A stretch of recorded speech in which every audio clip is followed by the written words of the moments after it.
Hi everyone, welcome back to the BTS house. I cracked there and I tried to play it off like I did naturally, but I definitely voice cracked right there, so please giggle at me about it. We saw the votes, we listened, and then we said it doesn't really matter because Lysander's actually casting the European game over on BTS 2, so if you want to watch European Dota, you got to go over there and listen to Lysander. We're going to be going into some American Dota now here on the main stage. We're going to actually be jumping into it right now because the game is already underway, and we did not want to be delaying much further here. And as First Blood is actually possibly about to happen. Nope. No. Okay, 2 stacks and some harassment damage. The Tingo.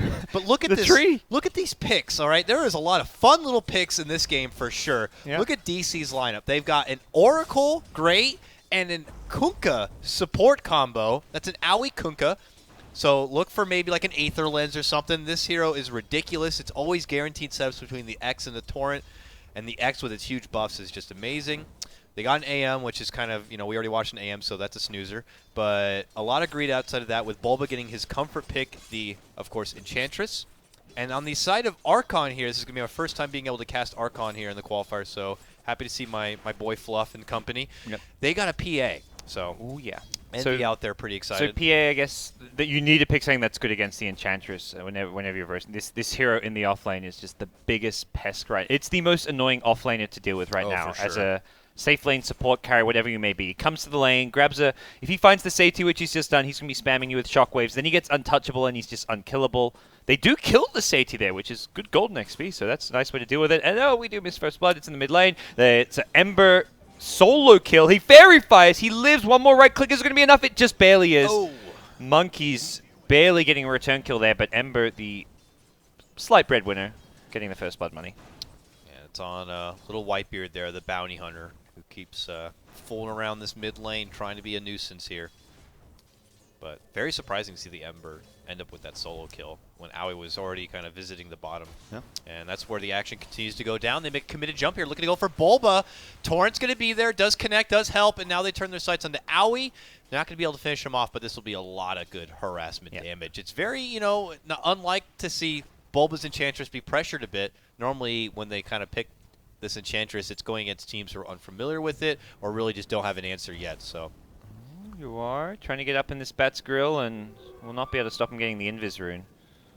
He's actually in deep here. He's on the other side of the river. That's 4 stacks, by the way, too, and the bounty hunter's on Ember chase. is likely dead. He had TPN for Another one's 5 stacks now. No mana, and Fluff is there. This is 6 stacks. Boom! He's dead. He's dead. That flame break damage You're dead. With the Go 6 now. stacks. Yeah. Ambitious play from Ember. If he gets the kill or prevents backing the rune, it's well worth it there. So kind of felt like he needed to go for it, but.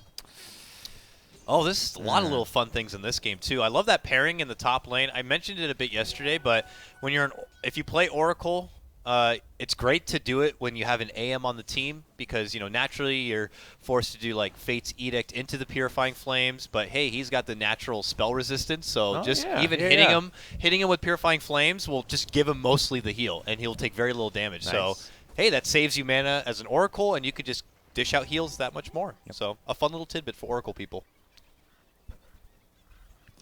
Tell your team to pick anti-mage. Yeah.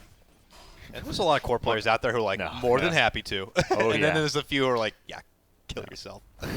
Not playing that hero. Yeah, as a support, I'd rather not have the anti-mage there. I'm like, pick something that can fight and help me. Get a gyrocopter or something, Yeah, right. I want to farm the lane. Get something that's going to go roam around the map. Okay, Whitebeard is stalking Owie here. And Owie was ganking mid with an Enchantress creep, so this gank got entirely scattered out, so Archon is he? Well aware. I wonder if he's leveling up the X on that. I think typically you do. On a support, yeah. Support, the range even is off so lane. Good. You max X by level 7 and just go. I don't even think you get any points in the whatever the cleave is. The Tidebringer. Yeah. You go for the Torrent plus X build. I'm gonna put it out there as well. I've been playing a bit of support Kunkka recently, and the Leviathan Blade or whatever. The effect is not working, Valve. I want it's supposed to be like a whale fin when you do the torrent. It's not working. Is that the Shadowblade one? No, the Shadowblade one just looks badass. Yeah, it's like one of the original genuine ones. Yeah, I really like the Shadowblade cosmetic. Yeah, the Leviathan Blade was like next TI's. I think it was TI 4's Immortal, yeah. Okay. It looks cool, but it's just not working right now. Uh-oh. Ember's he's going to lose his Flame Guard to the Napalm. Torrent combo comes out from Kunkka, man. It is just... It is so much lockdown. I almost would say it's just as good as like a glimpse setup. They still get the Ember kill though. It's Yeah. it's the trade Archon we're looking for. Bat takes a bit more damage than they maybe bargained for and has to head back to base to heal, but that's a okay fight for them. Oh, heavy commitment here on the Bulba. They're going to get him locked down with the freeze, but the heals come out, and it's very difficult to work through that untouchable, and that's Enchantress for you. Yeah, Blink Strike pretty long cooldown early on too. And the other hero that's a pain in the ass in the off lane, the Abaddon here. This is like a Bulba special on both teams. This is NA meta right here. NA really picking they prioritize offlaners who have huge lane presence and can contest the lane, like very different to what we saw out of Liquid, who are like picking mind control like a Nyx or an Earthshaker, and he's level 1 like 5 minutes in. Not to say one way's right, one way's wrong. It's just a very different way, different like view of how the offlane should be played, like what kind of heroes and whether you need an offlaner that can catch up later or just get an offlaner that can have an impact from minute 1. I welcome it. It's different. I mean, I don't know how quick it could go stale, but of the days of when we used to see like lots of tusks, stuff like that. Enchantress is definitely fun to watch what the hero does. Oh, Owie in big trouble here. Trying to sidestep juke him into his own torrent, but he will go down. I'm curious, it's like when you know it's the right time to pull out something like a support Kunkka, as opposed to maybe like, I don't know, Disruptor, who offers like a similar kind of setup, but they each offer their own unique specialty here. Like later in the game, Kunkka is just so good at outspamming waves and bringing in farm. The rum is like the most insane thing and about the boat hero as well. Its low cooldown is just amazing. The damage is actually like Finger of Death level from Lion. It's scale AoE Finger of Death that gives you huge damage block as well. So that team fight of DC is going to be very potent around. Like Ember can just go in very aggressive when he's got the boat to back him up. I mean, imagine late game as well. You X the Ember and he just freely jumps in, slights, and gets a free escape card. It's nice. This is actually very different meta from what we've seen from most of the NA games. Like you guys were casting yesterday, it was always like Death Prophets and Lone Druids, lots of like push oriented. This is a lot of kind of like you've got the hard carries on both teams. Very little in the way of like Death Ball push. Very also little in the way of team fight. Like outside of the Kunkka, it's an AM, Ember, Enchantress, all this single target. And same thing with Archon. Single target, pick off and fight. Oh, hello. How's it going there? I got a blink. They hop in, they get a lasso pull, and they're going to get the kill on Bulba. And now the chase is onto Owie. A rotation is going to come out, and it's canceled. And now they want to go back in again. It's mid lane, where they're also up in arms with this Ember here. They are going to finish off Owie in the bottom lane. Yeah, cameraman, you didn't commit for that one. But he's going to go back now as Oracle rotates in and is going to get the power combo onto PA, take her out. Back at mid, it's still an exchange of harassment there, but ends up being a 2-for-1 trade. Archon will lose their precious PA core, but they will take down Bulba and Owie. And TC's still free farming, but it's not like he's pulling ahead or doing much better than the PA, really, even with the PA death. But I think for Archon, they've not let the Enchantress bully them too much. And they're in a position where they've got heroes. You can see there, the Batrider is actually really good at being able to burst down the Enchantress because you just get enough napalm stacks, you kind of negate her movement speed advantage. And PA, just having Blink Strike with the extra attack speed, pure damage from the daggers can fight okay. Sneaky, sneaky Fluff. Yeah. Waiting for perhaps a +1. Getting some free XP leech. Oh, they also see that there's 3 heroes here. Yeah. This PA's like, I am not looking to get caught, and that long-range X has her name on it. Nice aggro ward comes in from Owie right behind the they tower. de-ward the lane too. They got the sentry down there, scouting out Fluff's ward. I think when PA backs off there, it's very evident to DC that something scouted them. Like there was some vision, be it bounty or a lane ward, which they take out. They'll get all the info on that huge stack, it looks like. And bottom, it's a commitment forward. They're going to get the grab on the PA here with a torrent, and then boom! They're going to finish him off. Oracle gets him with the Purifying Flames, and now it's DC. Going to be adding pressure onto this Tier 1. Yep. Oh, Monkeys has found the dire stacks, though, and... Yeah, this was scouted out by Whitebeard earlier, and now it's just... He's a happy man.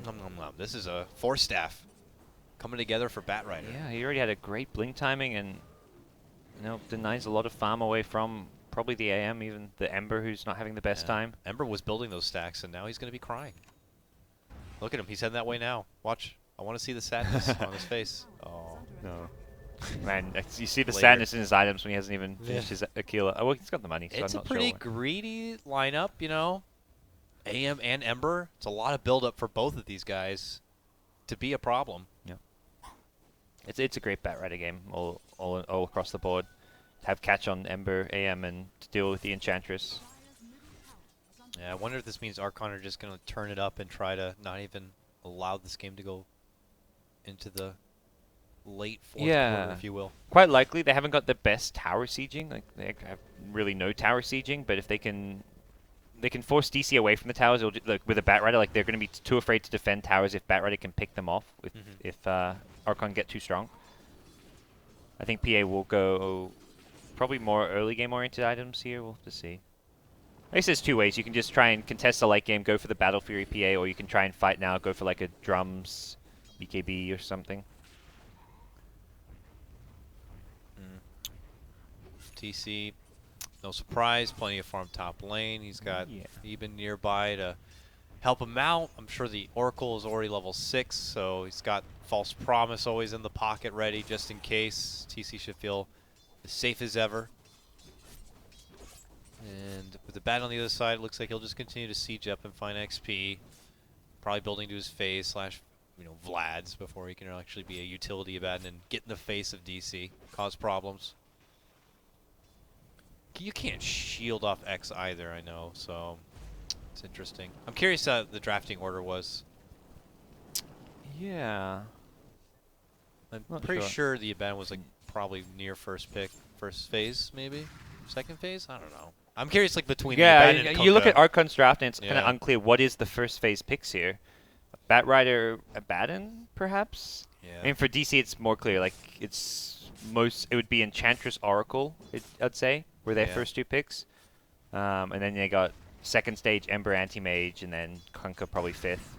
Could have been Kunkka like fourth or something, and like a last pick AM Ember. But yeah, for Archon, it felt like they very much had this draft like as something prepared because they didn't get any of what's considered like the top tier heroes. Yeah. Maybe for NA metagame, Abaddon is more of a top priority though. Uh-oh. We'll look up. Oh, okay. No, don't think that's the stream. And as we see, it's back to a bit of a lull. Continuing to farm here. But, I mean, by now, I imagine Whitebeard's level 6 should have track. Do you think Archon are pressured to take advantage of that and try to get in some track gold? That's why you get a bounty hunter after all. They want to just keep on fighting, play scrappy, get track kills. And, I mean, PA's great at fighting, Batrider's great at getting pickoffs. PA is spotted, making a commitment here on the Bulba, runs south, but not far enough. It's going to get hit by that boat.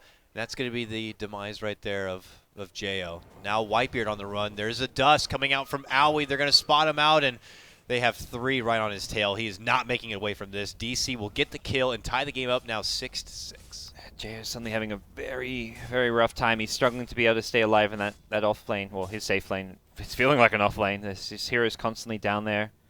The X-boat catching him out, and there's no real. You can't rely on the blink strike to escape when you're against the Kunkka with the X. Yeah, Archon will definitely need to start turning it up here, using their track, bringing in bounty gold. If they're kind of up in arms with the rest of DC, while DC have an AM game going, that's not looking good for the future here of Archon. Now you see DC just kind of all in the base right now. A jump in Monkeys has a little bit of trouble finding the target, but will get the lasso catch, the pullback now, and look at that remnant jump coming out. He'll have a second one at the ready here. Owie helps mix it up a bit, has the X to pull him back, and now they put their full focus into Owie. He's going to boat. He's going to get the rum. Meanwhile, look at this. Ember, bottom lane, looking to hide, but he went too far down and below. They have the track on him now, and he's not going to be able to make it away. Flamebreak's going to be bumping him back. He's shielding off the damage with his Flame Guard. A remnant back from whence he came into a freezing field. Yeah. And, well, Fluff was waiting for it.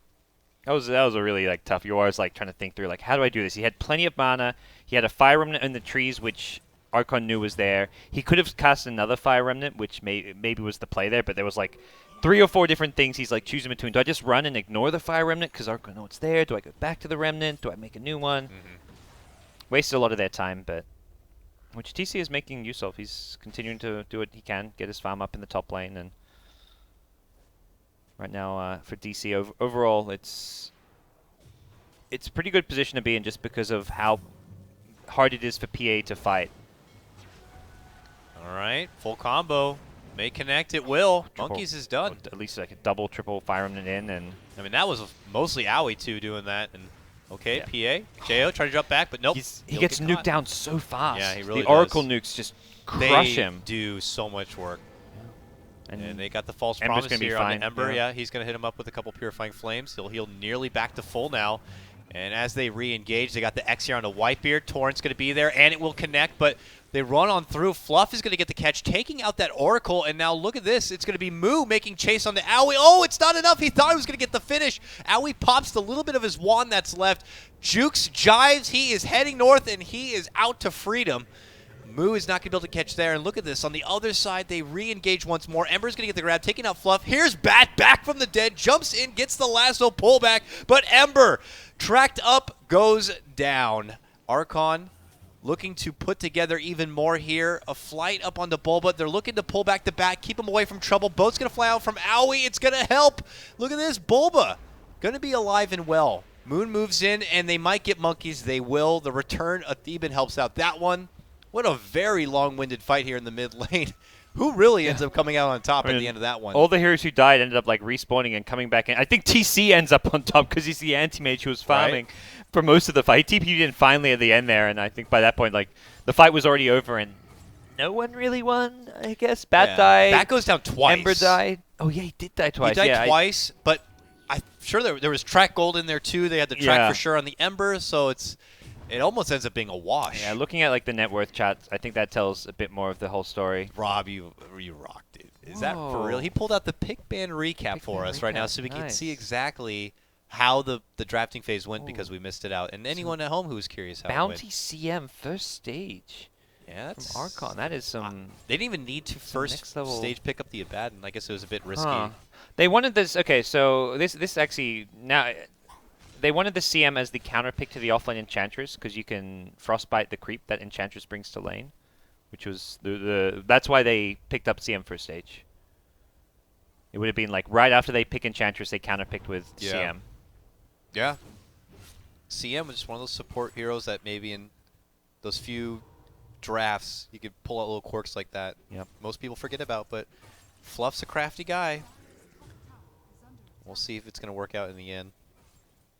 As we return back to the big farm right now, as TC continues to do his AM thing. This Ember, though, is having a little bit of a slow go, but it looks like he will be able to go right into a Blink Dagger. I thought I was going to say going right for bots, but I'm like, he has power treads, though. And he goes There's Blink. a lot of squishy heroes for him to bully this game, which is, I think he just wants to be able to blink in and still have the fire element to escape to. I mean, even just like Blink chains setups. I mean, it's very apparent TC's going to be the real. Yep. The CM real and weapon. Bounty are just like free food for him. Even the PA is incredibly squishy. I think PA just has to rush a BKB fairly fast this game. May get a few. Ooh. Yeah, has treads, Aquila. Cameraman's trying to find out where he went. He went all the way to bottom. Oh, they got a dust here. They're looking for Whitebeard, and they got it, man. The impetus starting to come out from Bulba, and that's when you really start hating we're tracked. this hero. Let's just go Roche anyways. We don't really care that we're tracked. No, they actually want to come mid, make sure they get tower deny, and may even find a kill here. Oh, interesting. There's the blink. Force out the Abaddon ultimate and just wait around, and that's going to be another kill. Is that Ember even getting the rune? Yeah, he got the rune and then Remnant's back in. I love that play for Ember. Super greed mode. Boat. Oh, nice blink quick escape. blink from Monkeys. Very nice. Perfectly timed. That was some style points for Ember. He's like, oh, guys, I'll leave a Remnant here. I'll come back when Abaddon's ultimate wears off after I've grabbed the rune. And tries to style him a bit. But this game's starting to crumble for Archon. TC? He's not a CTY believer. Not a CTY believer. He is a top Canadian. And he'll build I trust the top Canadian. The Canadian build with straight to Vlad's. All right. He's sharing with his team. Going to give him the auras. Oh, for True sure. Canadian Someone fashion. like Enchantress is like, thank you. Yep. And, of course, Ember will get little bits from that. Wow. All right. This is big. I mean, this is a big pull ahead right now for DC. We'll have to see what the response is going to be from Archon. They really need to still get a lot more with these tracks in track gold. Yeah. This is hopefully to, open their late game up a bit so that this PA is going to, be the driving force for them down the road. But PA is incredibly poor right now. Yeah, but she's poor. AM is rich. I mean, PA right now is lucky to hold her own against an Ember and there's still going to be an AM final boss after him. So it's just like Archon gonna need to turn on cheat codes or something. Just get like a lot of big kills here in the mid. At this point. That's what track gold sometimes feels like. It's like, how the hell are all these heroes so rich? Ooh, a mech for the Kunkka. What is going on? That is weird to see, but a mech on the team, especially with an Oracle on the team, is amazing. False Promise benefits double the heal. So if you False Promise someone who's nearly dead and then quickly mech, they'll pretty much be full life when they come out. Yeah, it's a good game to get Greaves too. You can purge off the track and. Greaves is just always amazing. Good against PA for the bonus armor you can get. It's just normally something that the Oracle himself will go for, and then I guess Kunkka could have grabbed something like, I don't know, Yule's or Blink Dagger. Aether really Lens. Nice, I think, Aether Lens is pretty nice on a Kunkka as well. That sounds great. But, well, maybe Theben doesn't have as much farm or something. Yeah. And yeah, the overall farm on across the board for Archon is just looking very lackluster right now. Yeah. I mean, the PA before, and I was seeing her had a Belt of Giant Strength as her like follow-up item to the treads, so that builds into a Basher, but I don't think you want to go straight Basher necessarily. Oh, that's the other. Yeah, you know, this game is harder than I thought for Archon too, because like let's say Monkey's at this point, he's already got his Blink and Force, so he's got your Batrider Tool Belt, but you know, you got False Promise on the other side. Look right there, boom. Insta cancel. Sorry, I mean I just like realized that now, and then we get to see Exhibit A right in front of us. Just nice lasso you got there. Bye. Yeah, picking the bat into the Oracle seems. Yeah, that's really why tricky. I'm like, man, that could have been a bit questionable. That purge hit 3 heroes from the Oracle. Oh, long ship here. And TC's arrived. Yep, double kill there for show everyone why finishing he up is with the flames. the Everyone top else carry. Retreat mode. Whitebeard will make it out, and DC lose nobody. They take down 2. These fights just end with like DC like 3-4 heroes tracked up, but it's just like we don't really care for track. You guys have the movement speed. Again, we don't really care for track. We're going to the Roche. We've got untouchable. Pretty sure what it might be is maybe they're getting Theben an Aether Lens just so that he can cast that False Promise from further away in case someone gets lassoed up, because that just ruins Batrider's ability anytime, anywhere, just like going against a Vengeful Spirit or something. It's like, what do I do? Do I grab the Oracle now? Because if I grab anyone else, got an X, you got False Promise. This is a hard game for Monkeys Forever, man. He was hoping he'd have more, like, even when he initiates, he has no follow-up damage is also really a huge problem. Like, he blinks lasso someone, even if there is no false promise on that hero to get rid of the lasso. Yeah. Are they really killing his lasso target? Outside of PA, who's dishing the damage. Yeah. So it's gonna be a tough game for Archon to pull back. It's gotta come from them taking advantage of DC mistakes, and that's you're always gonna make a misposition here or there. Kills will present themselves if you can get enough and get some track money going your way. Suddenly this game can turn on its head. It's just hard. There's so much going for DC because praise a lot about like TC's crazy farm. Yawar's going to be coming back into play now. He has Blink. He can play a lot more securely. He nearly has 2.5k gold to start building up into something like Battle Fury or whatever. And I'm sure Bulba's got a fair amount of farm on him. And once this Enchantress, how does he build Enchantress? Dragonlance, Agnums, like everyone else has been doing with this ridiculous build. Yep. Dragonlance. She's going to be a problem too. Moonshot. I'm seeing very few outs here for Archon. That's why I feel Archon just have to rush BKBs and then make sure they can't go late game after that because you've committed to like BKBs as your only item, but they got to rush BKBs and fight tons around them. Like if they get BKB on PA and Bat, they at least can initiate in. They don't die to the Enchantress Impetus. They don't get hit by the boat, the Searing Chains. I think that's their really only way to play this one is. All right. Monkeys is going in here, but at the same moment, they're going to get the grab, and, oh, sorry, you wanted the lasso? Boom. False Promise that off. TC's now going to make a commitment in here. They already take Whitebeard down. There's a boat. There's a kill on the Monkeys. Double kill again.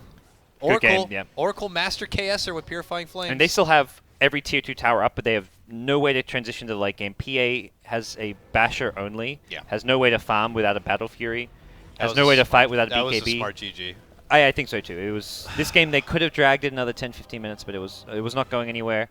It would have just gotten probably demoralizing for the team, and there was nothing left to do. That I feel like there was a bit of a drafting issue there. We weren't there to watch most of the draft, but they wanted to do better in the early game with like when you pick a bounty, you're expecting to be able to possibly crush the lanes a bit. Ember got the first blood on the mid lane on the on the bounty, which wasn't meant to happen, perhaps. But you just look at like all of the things DC has.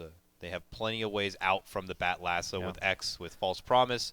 They had TC, who didn't even need to get involved in much of the skirmishes, who just continued to be the insurance policy for the team. Yawar was under a bit of pressure, and Monkey's Forever was able to be, a force. Got a quick Blink Dagger and a quick Force Staff. Took all those stacks, away, but Yep. eventually they were just too much. Yeah. My guess is that Fluff theory crafted this strategy in his team. Probably was discussed with his team. Look, they're going to pick Enchantress. It's the top offlaner. It's being first banned. It's like the priority for the NA scene. Let's play around that. Let's rather than ban it out like a lot of teams are doing. Let's give them the Enchantress, and I think CM is going to be able to counter it in lane. I'm not sure about the past games they've run Enchantress, but perhaps normally Bol was solo in the offlane. This time the AUI was down there with him, I think because CM makes Enchantress's lane really difficult. So it was like, okay, you counter our Enchantress creep with Frostbite, we're just going to send Kunkka there and have a dual lane to protect her. So Plus, we don't know their scrim play. Maybe Archon have already scrimmed against DC, have pulled this strat out, and it has worked in the past. Who really knows? But I would agree with you. It's clearly something that Fluff has just kind of come up with, figured it was something DC were going to do. They got them to do it, but it was just too much to handle. So we'll have to see for game number 2 if Archon will give them a respect and start maybe banning out the Enchantress. Maybe they pick it up for themselves. Who knows? So with that, we'll go ahead and cut to a small break. When we get back, it's going to be game number 2 of more American qualifier action. It's going to be Team DC going against Team Archon coming up soon.